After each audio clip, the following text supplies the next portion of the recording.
But I have something Why? to say. I got to tell you, Mr. Regal, like I really work hard at the social media stuff and try to get, eyeballs You're on. trying to guilt me into this that No, I don't. no, it's crazy that you're so much better at it than I am. It sucks because like I worked really hard last week to try to get people to pay attention to what we're doing with Cesaro, and then you, sir, with one picture of you and Claudio and Wheeler and John Moxley posted this picture, and it did more online than everything I've done together, put together. And you said something like the Blackpool Combat Club getting together is utter madness. And it's a picture of the four of you leaning back.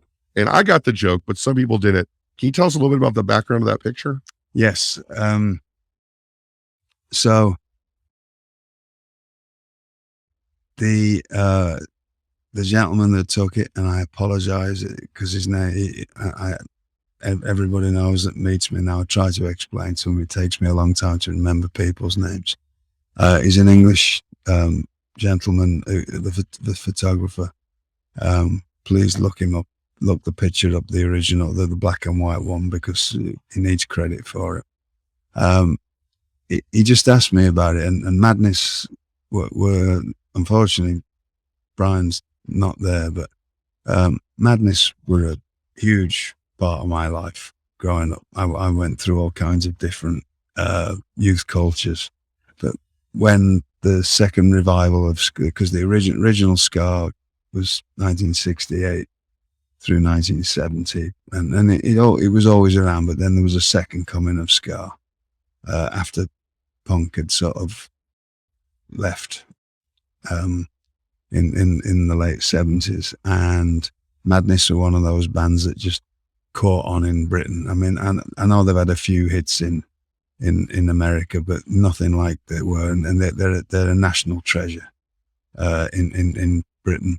And so when he asked me to do, it's off an album of theirs, One Step Beyond, and to do the Madness thing, I was all for it. So yes, go and listen to Madness, listen to One Step Beyond, because if if your feet don't start moving, then there's something wrong with you.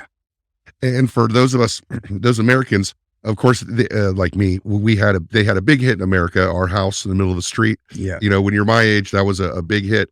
But if you study the history of music, even to this day, when you have bands like No Doubt and Sublime, there's a marriage of ska and punk rock, and Yep. it's a peculiar marriage if you think about ska is a sped up reggae style, and then punk rock is punk rock. But you can trace a lot of that back to Madness, right? There was the second coming.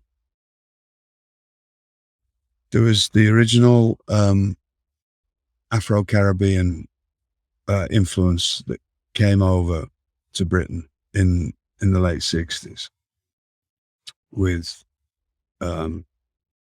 probably the one song that everybody would know would be, well, I don't know about everybody, anybody in Britain would know would be The Israelites by Desmond Dekker. But there was a lot of ska is a lot of old, like original ska, it just became part of British culture. And then there's going to be people who know a lot more about this than me. Because I was only 10 when this all started coming out, and I just took to it straight away. There's the second coming of ska, and it was mostly from a label called Two Tone out of Coventry, which was headed by a gentleman called Jerry Dammers, who formed a band called The Specials, and The Specials were a huge influence and still are on a lot of people in Britain. And Madness were signed. They were doing their version of it, their ska stuff in the south of England, and they ended up signing with Two Tone, and it all sort of went from there. Their first record that I heard anyway was called Prince Buster, and it was about it was about Prince Buster, who was a ska artist from um, the late 60s, and he was going through a bad time, and it was trying to help him get back on his feet, kind of thing. And it just, they were a big influence, but Madness weren't. There was Madness, the Specials, the Beat, not as you Americans call them, the English beat. Right. They were the Beat, Selector, Bad Manners, whole group of ska bands that really had an effect on anybody older than me, and certainly a 10-year-old me, and have stayed that way. So Suggs, the singer from Madness, became. He really is like it. He's just like just part of Britain. He's just part of Britain. And the band, obviously, as well. You know, they have a show.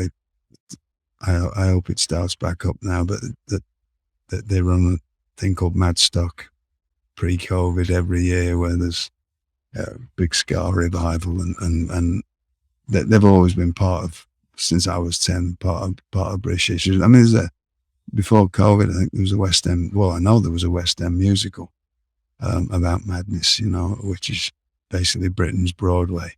So they're a big deal. When you took that picture, did you tell the guys what, like, hey, let's do this as a Madness thing, or you're just like, hey, everything back, said, let's do this. I said it's just a British thing, and the British fans will get it.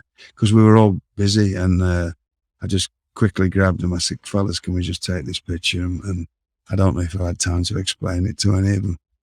Well, it definitely caught on, and it's, like I said, it was a viral thing, internet thing. You know, I'm certainly not one to judge, but one thing I will judge is the episode we had last week on Cesaro versus Regal.